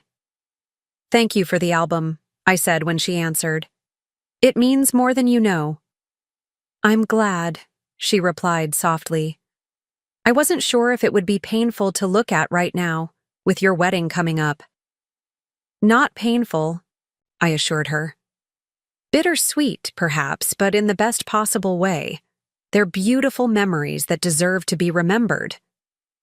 There was one photo in particular, Rebecca said hesitantly. Near the back, Dad looking at you while you were dancing. His expression. I never realized until now what that look meant. How much he adored you. I turned to the page she described. There was Richard, impossibly young and handsome in his rented tuxedo, watching me twirl in my simple white dress, his eyes filled with a love so palpable it seemed to radiate from the faded photograph. He did love me, I agreed. And I loved him. That never goes away, even when the person does. Does Charles understand that? She asked, the question sincere rather than challenging. He does. His wife, Margaret, was the love of his life for 40 years. He wears her memory like a treasured keepsake, not displayed prominently for everyone to see, but carried close, informing who he is. I paused. That's one of the things that drew us together, actually. We both understand what it means to love deeply and lose profoundly. Rebecca was quiet for a moment. I think I'd like to know him better, she said finally. Charles, I mean. If he's going to be my stepfather, even at this late stage, I should make more of an effort. I'd like that, I said, surprised and pleased by the overture. Perhaps you and Jason could join us for dinner next week? Just adults, so we can talk properly. I'd like that too, she agreed. And Mom, I really am happy for you. I want you to know that. After we hung up, I sat with the photo album open in my lap, this tangible connection between past and present, loss and renewal. Rebecca's gesture had been more than a wedding gift. It was a step toward a more mature relationship, one that acknowledged my autonomy while honoring our shared history. The dinner the following week proved surprisingly enjoyable. Charles, with his academic's curiosity and genuine interest in people, asked thoughtful questions about Rebecca and Jason's lives, careers, and interests. He shared stories about his own adult children, the challenges and joys of watching them forge their paths in the world. Parenting never really ends, he observed over dessert. It just changes form as they grow. My son still calls me for advice. About his garden, of all things. As if I know anything about horticulture beyond not letting plants die of thirst. Rebecca laughed. I can't imagine the twins as adults. They seem so permanently 7 years old in my mind. It happens before you know it, I told her. One day they're building sandcastles. The next, they're building careers and families of their own. Speaking of building, Jason said, we've been considering some changes now that we're more financially stable. He glanced at me, clearly conscious of the delicate territory. Rebecca's been talking about starting a small business. Rebecca shot him a look that suggested this wasn't a topic they'd planned to discuss. It's just an idea at this stage, nothing definite. What kind of business? Charles asked with genuine interest. She hesitated, then, event planning, actually. Small-scale, specialized events like milestone anniversaries, retirement celebrations, intimate weddings. She glanced at me. Things that deserve thoughtful attention to detail. You'd be excellent at that, I said, surprised but impressed by the concept. You've always had an eye for creating meaningful experiences. It would start small, she explained, warming to the topic now that it had been broached. Working from home, building a client base gradually, low overhead, minimal financial risk. The emphasis on fiscal responsibility wasn't lost on me. It sounds well considered. Have you started developing a business plan? Just preliminary research so far, market analysis, potential competition, that sort of thing. She twisted her napkin slightly. Actually, I was wondering if I could talk to you about it sometime. Get your perspective as someone who managed household finances so successfully for so many years. The irony of her seeking financial advice, from me considering our history, hung in the air between us. But there was no mockery in her request, only genuine respect, and perhaps a desire to connect through a shared practical concern. I'd be happy to offer whatever insights I can, I said carefully, though my experience was with personal rather than business finances. Still, you kept us afloat through some incredibly lean times, she acknowledged. That kind of resourcefulness is exactly what a new business needs. Charles, sensing the significance of the exchange, smoothly steered the conversation toward lighter topics. By the end of the evening, a tentative warmth had developed between him and Rebecca, not immediate acceptance or intimacy, but the beginning of mutual respect that might, with time, grow into genuine affection. As Jason helped Rebecca with her coat, Charles said quietly, I want you to know that I understand the unique place your father holds in your heart and your mother's. I'm not here to replace him or erase his memory. I'm simply grateful for the chance to be part of your family's continuing story. Rebecca studied him for a moment, then nodded. Thank you for saying that. It means a lot to hear it directly. In the car on the way back to Sandpiper Shores, Charles squeezed my hand. She's trying, Eleanor. That's significant progress. Yes, I agreed, feeling cautiously optimistic. She is. Our wedding took place on a perfect June morning at Sandpiper Shores, the garden pavilion decorated simply with white roses and ivy. True to my word to Lucas, I wore something far from a princess dress. a tailored teal silk suit that brought out the color of my eyes and complemented my silver hair. The guest list was small: Rebecca, Jason, and the twins, Charles's son and daughter with their spouses, a handful of close friends from both our lives, and, somewhat to my surprise, Harold and Carolyn Winters, who had become unexpected allies in my reinvention. Sophia and Lucas performed their flower girl and ring bearer duties with solemn concentration, though Lucas couldn't resist a theatrical bow after successfully delivering the rings, earning laughter from the assembled guests. The ceremony was brief but meaningful, our vows straightforward promises of companionship, respect, and care. When the officiant pronounced us husband and wife, Charles kissed me with gentle affection, his hands warm and steady against mine. During the reception, as we shared cake and champagne beneath flowering trellises, Rebecca approached me alone, having left Jason supervising the twins' second helpings of wedding cake. "You look beautiful, Mom," she said sincerely. "I don't think I've ever seen you look so radiant." "Thank you, sweetheart. Being happy agrees with me, it seems." She nodded, sipping her champagne thoughtfully. "I've been thinking a lot about what you said that day at the restaurant, about your happiness being your responsibility and mine being mine." "Oh? It's true, isn't it? We can support each other, love each other, but ultimately, we each have to build our own lives." She gazed across the garden to where Jason was pretending to be a monster chasing the giggling twins. "I spent so long expecting other people to create my happiness. You, Jason, even the status that came with Jason's career. I never really took responsibility for it myself." The insight surprised me with its clarity and self-awareness. That's a powerful realization. "It didn't come easily," she admitted with a rueful smile. "Lots of therapy sessions and uncomfortable self-examination. But I'm getting there." She hesitated, then added, "I want you to know that I understand now why you had to draw such firm boundaries after what happened. It wasn't just about the money. It was about respecting your right to direct your own life." "Yes," I agreed, touched by her understanding. "Exactly that." Rebecca glanced at her watch. "Our gift should be arriving any minute. I hope you don't mind that it's coming during the reception." Before I could question this unusual timing, a staff member from Sandpiper Shores approached. "Mrs. Mrs. Whitaker?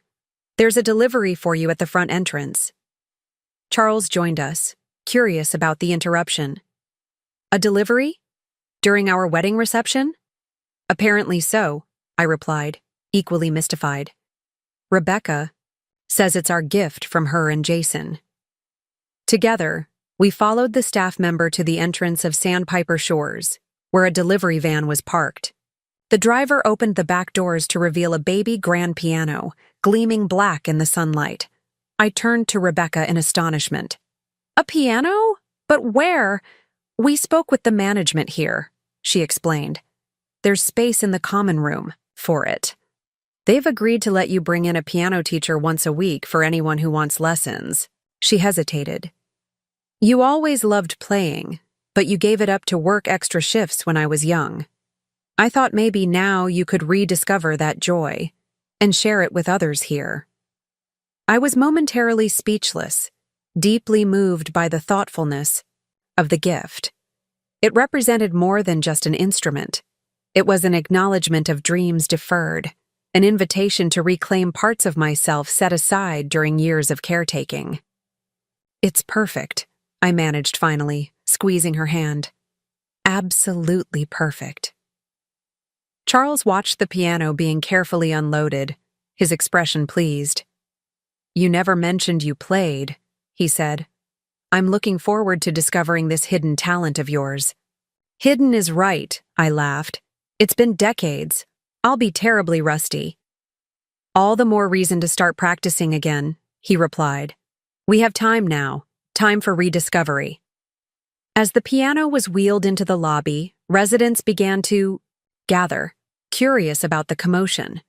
When they realized what was happening, a spontaneous cheer went up. "Will you play something for us, Eleanor?"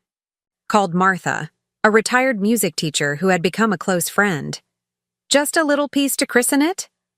Put on the spot, I hesitated, but Charles gently guided me to the bench. "Just one song," he encouraged, "for our wedding day." I placed my fingers on the keys, surprised by how familiar they felt despite the long absence. Slowly, hesitantly at first, then with growing confidence, I began to play Debussy's Clair de Lune, a piece that had been Richard's favorite, and one that now seemed perfectly suited to this moment of gentle beauty and new beginnings. As the music filled the space, I caught Rebecca's eye. She was watching me with an expression I hadn't seen in years, a mixture of pride, love, and genuine happiness for my happiness. It wasn't the complete healing of all wounds; those scars would always remain. But it was a bridge across the chasm that had separated us. A shared recognition that, despite everything, we had found our way back to something real and valuable. Later, as Charles and I prepared to leave for our brief honeymoon at a coastal bed and breakfast, Rebecca hugged me tightly. "Be happy, Mom," she whispered. "You've earned this." "So have you," I replied, realizing I meant it. Despite her mistakes, despite the pain she had caused, she too deserved the chance to build a better life, one based on genuine values rather than appearances, on creating happiness rather than acquiring its trappings. As our car pulled away, rice and flower petals scattering in our wake, I looked back at the assembled well-wishers. Rebecca stood with Jason's arm around her waist, the twins waving enthusiastically beside them. Carolyn and Harold Winters stood nearby, their presence a reminder of how unexpected life's connections could be. Charles's grown children called out final congratulations, their acceptance of me a gift in itself. The circle of support wasn't perfect or without complications. The history we all shared contained too many difficult chapters for simple resolutions. But it was real, this imperfect community we had created, bound not by obligation or expectation, but by choice and effort, and the willingness to begin again. As we turned onto the main road leading away from Sandpiper Shores, Charles took my hand. "Happy?" I considered the question seriously, taking stock of the journey that had brought me here. From devoted mother to betrayed victim to woman reclaiming her life on her own terms. The path had been neither straight nor easy, marked by profound loss and unexpected discoveries, betrayal and renewal. "Yes," I said finally, squeezing his hand. "Not despite everything that's happened, but because of it. Every step of the way brought me here, to this moment, to this life that is finally, truly my own." 5 years passed with the gentle rhythm that marks time in later life. Charles and I settled into our shared apartment at Sandpiper Shores, eventually moving into a spacious 2-bedroom unit with a sunroom that became my painting studio and his reading nook. The scholarship fund flourished with Rebecca's monthly contributions and additional donations from unexpected sources. Carolyn and Harold Winters became regular contributors, hosting an annual fundraising dinner that attracted wealthy friends, eager to support healthcare education. What had begun as restitution evolved into something meaningful and sustaining. Rebecca's event planning business gained a reputation for thoughtful, personalized celebrations that honored significant life transitions. She specialized in retirement parties, anniversary renewals, and intimate weddings, bringing genuine empathy to these milestone moments. Jason found unexpected fulfillment working in his father's manufacturing business, his analytical skills serving him well in operations management rather than financial speculation. The twins, now 12, grew into distinct personalities. Sophia artistic and introspective like her grandfather Richard had been. Lucas mathematically inclined with Charles's dry wit. They visited regularly, dividing their time between our apartment and activities around Sandpiper Shores. My relationship with Rebecca stabilized into something neither of us could have predicted. Not the unquestioning closeness of before, nor the pained estrangement that followed her betrayal, but a measured connection built on clearer understanding of ourselves and each other. The boundaries remained firm but not rigid, allowing genuine warmth to flow within carefully defined channels. Then, in the autumn of my 70th year, Charles developed a persistent cough that wouldn't respond to standard treatments. The diagnosis came with brutal swiftness: advanced lung cancer, the same disease that had claimed Richard decades earlier. "Well, this is an unwelcome déjà vu," Charles remarked dryly after we left the oncologist's office, his gallows humor intact despite the grim prognosis. Though I suppose 77 is a more reasonable age for this sort of thing than 38 was. I squeezed his hand, unable to match his lightness in that moment. "We'll fight it," I said simply, "whatever it takes." The next morning, I called Rebecca. We had our regular monthly dinner scheduled for the following week, but this news couldn't wait. She arrived at our apartment within the hour, her face tight with concern. "How bad is it?" She asked once we were seated in the living room, Charles having tactfully excused himself to give us privacy. "Stage 3, possibly stage 4. We'll know more after additional tests." I kept my voice level with the same control I'd developed during Richard's illness, when showing my fear would only have magnified his. "There are treatment options, but the 5-year survival rate is not encouraging." Rebecca nodded, absorbing the information with the gravity it deserved. "What can I do to help?" "Just be here," I said simply. "For both of us. Charles values his relationship with you and the twins. That connection becomes even more important now." "Of course," she agreed immediately. "Whatever you need, whenever you need it. Jason and I can rearrange our schedules, take the kids to appointments, help with meals, anything." I smiled, despite everything. "You sound like me, 30 years ago." Her eyes softened in recognition. "I had a good teacher." In the weeks that followed, our lives reorganized around Charles's treatment schedule: chemotherapy sessions, consultations with specialists, an increasing array of medications to manage symptoms and side effects. The Sandpiper Shores community rallied around us with practical support: rides to appointments when I was too exhausted to drive, meals delivered on particularly difficult days, quiet companionship when words seemed inadequate. Rebecca kept her promise, appearing regularly with practical assistance that required no request or explanation. She seemed to intuitively understand what was needed, when to offer help and when to step back, when to engage Charles in conversation about his beloved English literature and when to simply sit quietly while he rested. One afternoon, as Charles napped after a particularly grueling treatment session, Rebecca and I sat on the balcony of our apartment, watching sailboats tack against the autumn wind. "You're good at this," I observed, the caretaking rhythm, knowing what's needed without being asked. She smiled faintly.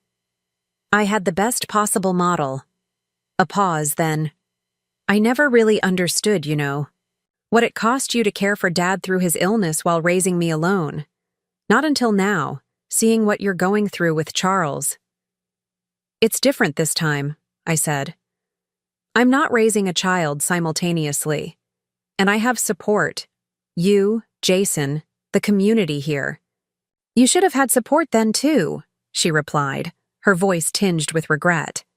"Instead, you carried everything alone." I shrugged slightly. That was my choice. Perhaps not always a wise one, but mine nonetheless. Rebecca's gaze remained, fixed on the water. "Do you ever wonder how things might have been different? If you'd asked for help, taken more time for yourself, not sacrificed quite so completely?"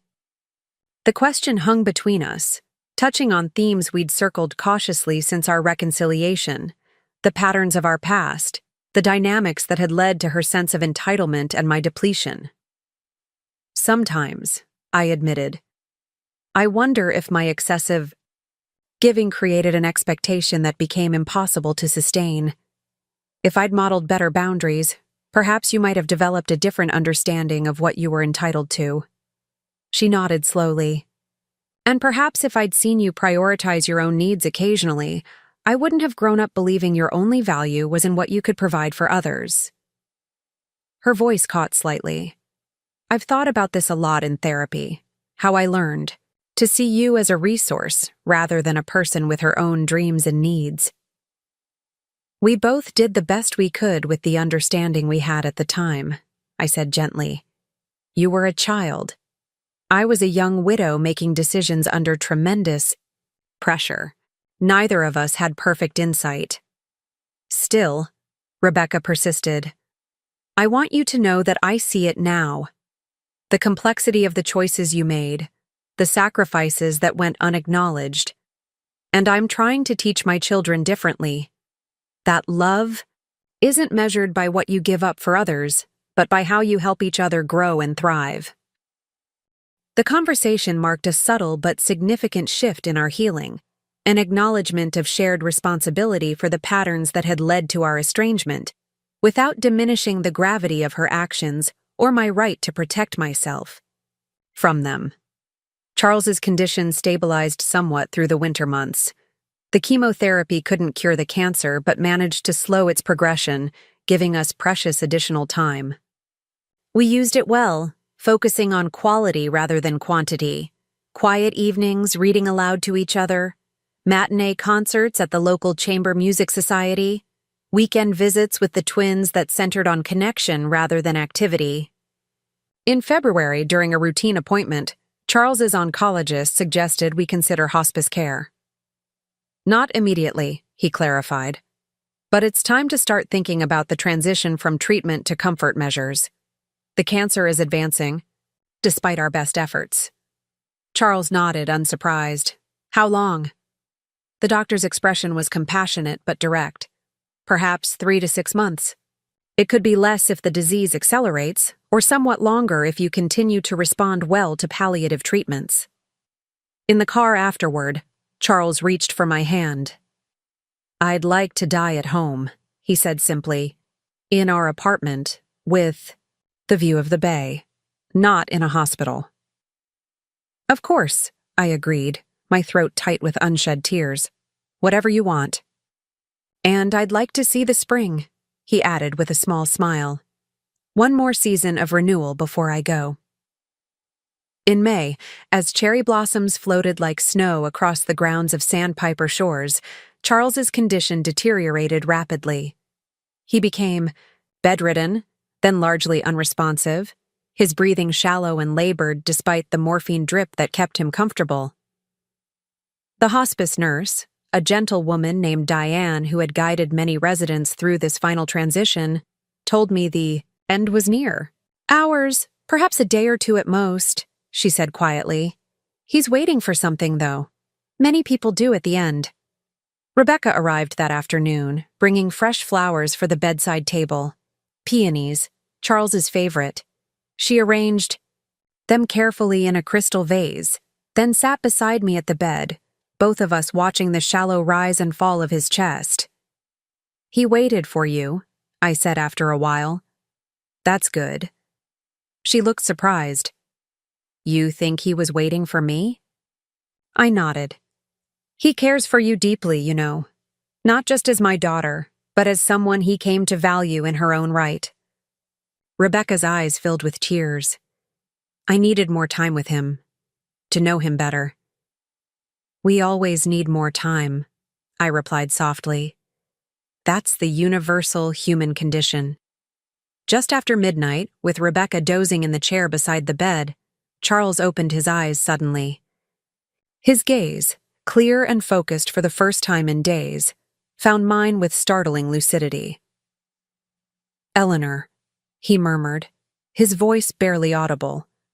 Remember what we talked about. Promise me. I knew instantly what he meant. Our many conversations about life after his death. His insistence that I continue embracing life fully rather than retreating into grief and isolation. I promise, I whispered, squeezing his hand gently. I'll remember. A faint smile touched his lips. His eyes drifted closed again, and minutes later his breathing changed, becoming slower, shallower, with longer pauses between each breath.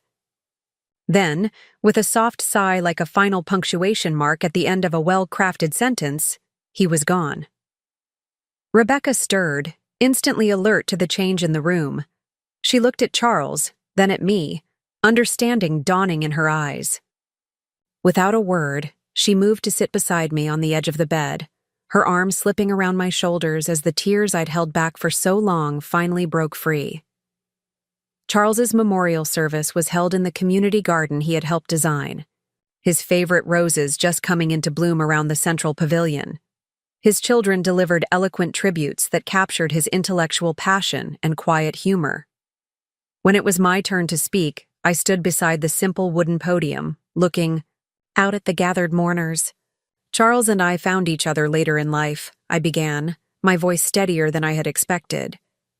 After we had both loved and lost, raised our children, built our careers, and thought perhaps the chapter of romantic partnership had closed for us. His presence in my life these past 7 years was an unexpected gift, a second blooming that proved how love can take new forms at any age. I paused, gathering my thoughts. He taught English literature for 40 years, so he'd appreciate me quoting Tennyson here. "'Tis better to have loved and lost than never to have loved at all." Like many aphorisms, this one contains both truth and oversimplification. The loss is real and painful, as anyone who has experienced it knows too well. But so is the enrichment that loving brings to our lives, the ways it expands our capacity for joy and meaning. That evening, after all the guests had departed, I returned to our apartment, now just my apartment, for the first time since Charles's death. Unlike with Richard's death, which had necessitated immediate practical actions to secure our financial survival, I now had the luxury of grief without urgency, time to sit with my loss, to determine gradually what to keep and what to release. I moved through the room slowly, touching familiar objects, allowing myself to feel the full weight of absence. When I reached the sunroom that had served as our shared creative space, I found a letter propped against his favorite lamp.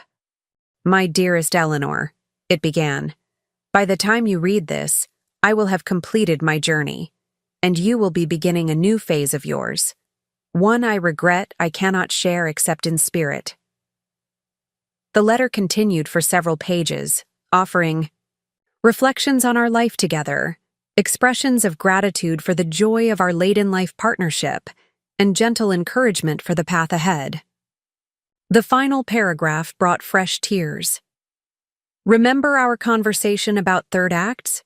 How we agreed that life often presents 3 distinct movements: the establishment of identity in youth, the building of family and career in middle age, and, if we're fortunate, a final act of integration and meaning in our later years.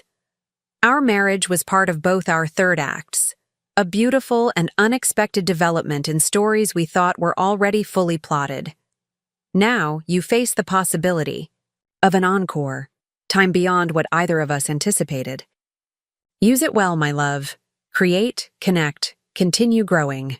Your story isn't finished yet." 3 years have passed since that night. I still live at Sandpiper Shores, though I've downsized to a 1-bedroom apartment with a larger studio space, where I teach watercolor classes twice weekly to fellow residents.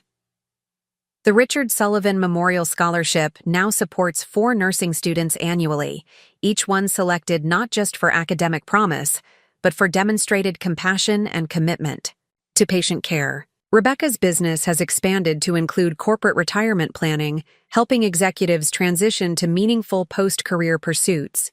She consults me regularly on projects involving healthcare professionals, valuing my perspective as both a retired nurse and someone who navigated my own significant life transitions. The twins, now 15, visit monthly, staying in my guest room for weekend sleepovers that feature board games, baking experiments, and increasingly sophisticated conversations about their emerging interests and aspirations. Sophia talks of studying art therapy. Lucas remains committed to medicine but has developed a parallel passion for music, playing piano pieces that Charles once recommended. My relationship with Rebecca continues to evolve, strengthened by our shared experience of Charles's illness and death, by our ongoing conversations about patterns and choices, by the mutual respect that has replaced the damaged dynamics of our past.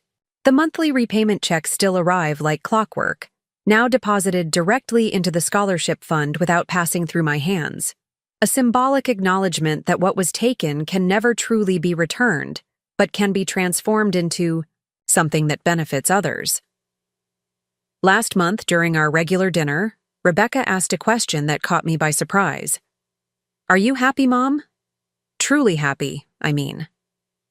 I considered the question seriously, looking beyond the politeness that might have prompted an automatic affirmation.